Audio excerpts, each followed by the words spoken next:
Good morning, everyone. I hope it's going well with you. I was thinking of something today, and what came to mind is the scripture of Hebrews 13, verse 8, where God says He's the same yesterday, today, and forever.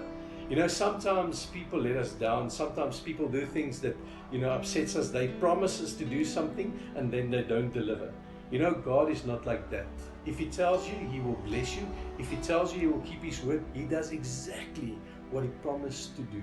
And I want to pray for you today. If you've been ever let down by anyone, just keep in mind that God will always be there. He will always stay the same. If He promised to bless you, He will bless you. If He's promised to provide for you, He will provide for you. If He's promised to heal your heart, He will do exactly what He told you to do. He will never change. And we can depend on Him because He's always the same. And I just want to pray for you. God, I thank You that You are a God that is always the same.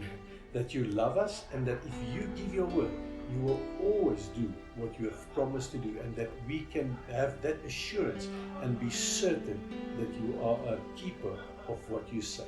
Thank You that You are with us, that You will bless us, and that You will always be with us. Thank You for Your Holy Spirit that comfort and guide us. I pray for everyone in the name of Jesus. Amen.